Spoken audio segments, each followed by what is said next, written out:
Hello, and welcome to the second episode of She's Got Game, hosted by Chanel and Sequoia. So, you guys, this episode is a very, very special episode. Only because, well, not even just because it's us, but because it is Women's History Month. Woo-hoo! Yes, that is so exciting. So we bring y'all a lot of Black girl magic on a regular. But for this month, we're gonna do a little extra, a little something more. Give y'all a little bit of razzle dazzle. Just a little bit of razzle dazzle. So yes, like starting next week for Women's History Month, the entire month of March, we will have a special guest on the episode, just to talk about different things going on and just their journey. And we're super, super, super excited for that. Yes, we love being on the show, but you know, what's better than 2 Black women? 3. So super Absolutely. excited. But until then, guys, this week is jam-packed with a lot of different topics for you guys. So we're going to talk about a lot of things from the monumental moves that's been going on in the WNBA. And it seems like about every episode now, somebody always trying to come for LeBron, including Tony Monk. Crazy. I hate you. Every episode, then we will not have it. Not here. We're not gonna have it. Not today. Okay, listen, we're gonna get into that a little bit later. But for now, we're gonna go right on into it with our sis, Miss Candice Parker, laying down the law. Okay, because who? Yes. So usually, like, I felt some way about Shaquille O'Neal with the entire Donovan Mitchell thing. I'm not sure if you saw it, but during an interview on NBA TNT after the game, he went up to they were interviewing Donovan Mitchell, and he basically told him like, oh, like, I don't think you're at the level that you should be, you know, like in the middle of the interview, literally, like in the middle of the interview said to him. And for the first time, I was just like, okay, Shaq, I'm not really feeling your vibe. So then when I saw this, I'm like, let me see if people are making it dramatic, if they're dragging it. And I watched it and I'm like, no. First of all, Candice Parker, the only reason why she had to drag him is because he kind of interrupted her, number one. Number two, yes, he made it seem like she didn't know what she was talking about. First of all, that woman, she plays in the WNBA. Not only does she play in the WNBA, she is a champion. Like, please stop it. Defensive Player of the Year. WNBA all team. Like, please stop. So for me, it's just like, why can't she be an analyst? You know, like, you don't interrupt anyone else, or even if you do, like, that's not okay. But absolutely, she knows what she's talking about. Not only is she an analyst, but she plays the game. She knows the game. She loves the game. She's played the game forever. And what I love about that video is that everything she said made sense. It wasn't like, you know, we have to go for her just because she's Candice Parker. No, she knew exactly what she was talking about. That's why he had nothing to say. And for her to be on a show with a bunch of men and for her to stand her ground that way, it's admirable. For sure. Amazing. She brought him to church. Where is the offering basket for Minister Candice? Seriously. Let's sow a seed to Candice. Yes, ma'am. Listen, I totally agree. And I'm kind of disappointed because I like Shaq. Shaq, my guy. Like, I literally really love Shaq. I think he's a ball of energy. He's a big, you know, teddy bear type of guy. And, you know, he's historical to the NBA. You know, not just, you know, he's just a legend. You know what I mean? And for him to come at Candice like that kind of made me disappointed in him. Because for one, do not try to second guess her or try to put her down like she don't know what she's talking about. She rightfully know what she's talking about. You know what I mean? She definitely does. And I appreciate how Dwayne Wade had her back. Like, no, Shaq, hold on. It don't work like that no more. This is what's going on now. So I think he tried to make it seem as though like Candice don't really know what she's talking about. She's been played in the WNBA. This is the NBA. This is what happens in the NBA. But that's not the thing. It's more so, this is basketball. This is what happened in early 2000s. And this was happening in 2021. You know what I mean? So I think like Shaq, he, you know, take a couple steps back, take a chill. You know, we still love you, but let Candice talk, let her get her shine on. Because really, she didn't do anything but made him look pretty dumb. And everybody who on Twitter was eating it up, honey. So on to the next subject. So I know last episode we were speaking about the Atlanta Dream and how they were forcing their owner to sell the team.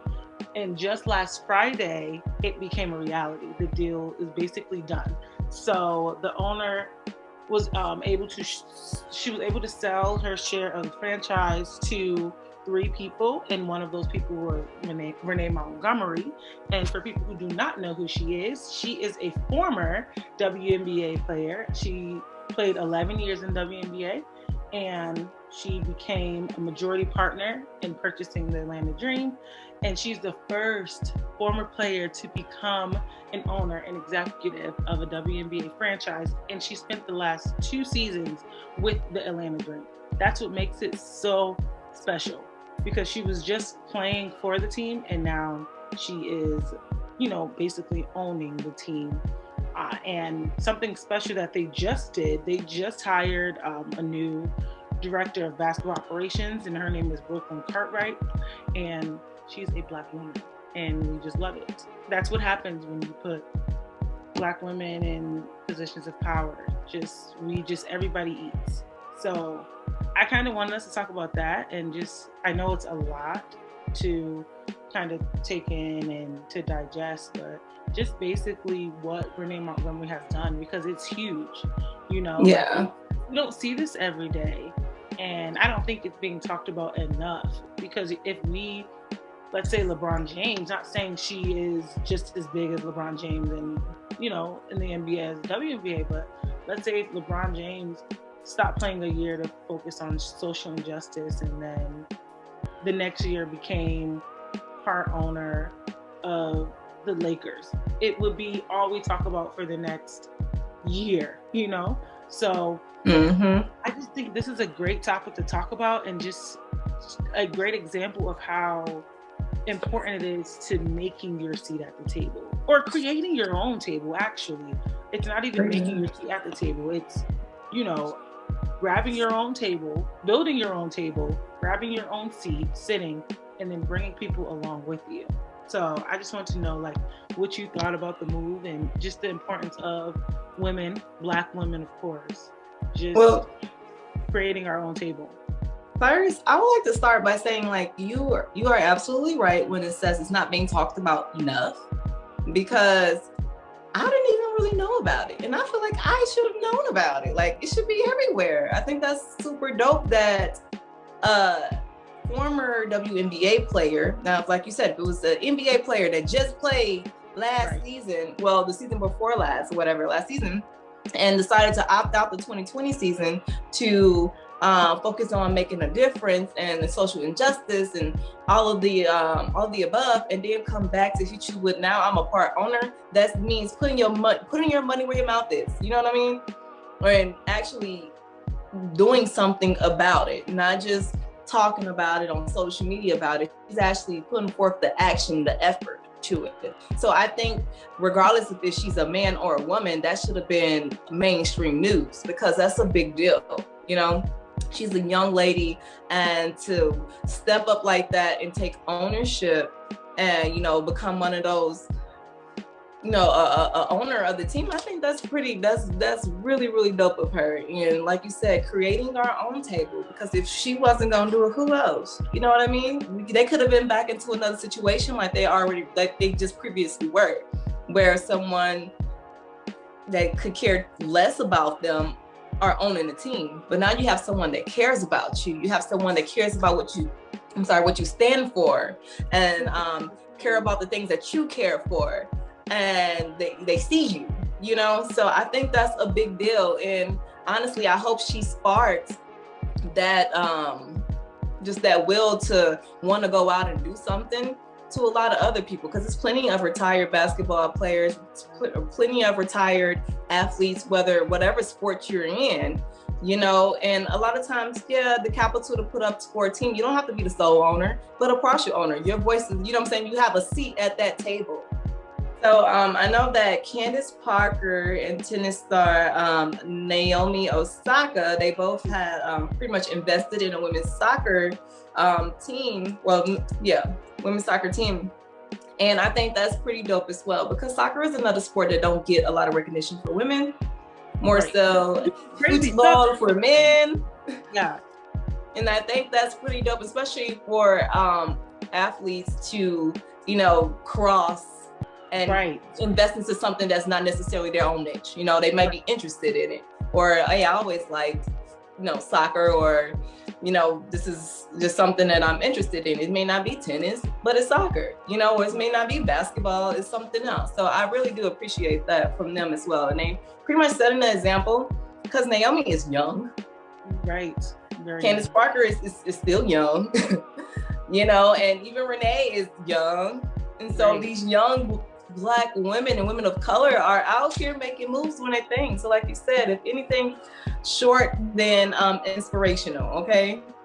And I think that and it is important, because like not only are they investing in different franchises, but they're like investing in women. Like that's what makes it so much more special, because like women are betting on women, you know, and that's what we love to see. Like, it's time for us to bet on us, because once we bet on us, nothing can really stop us. Like, once we support each other and we believe in each other, like, we are unstoppable. I always say that, and I just think like just seeing them invest in different women's sports and women organization is so important. Like, it's time for us to start investing in women and stop waiting for NBA players to invest in us, or, you know, it's time for us to invest in us. And, you know, if people come, they come, and, you know, if they don't, they don't. But it starts with us. You know, we have to support each other first before looking for these other players, these other people in society to support us. Like, if we can support us first, then I feel like the rest can come. Absolutely. And, you know, when women get together, we make remarkable things. And a lot of times they have to put us against each other. And I think that's just, it's a tactic to get us, to keep us where we at. But once we get together and all on the same team, listen, y'all better watch out. That's all I'm gonna say.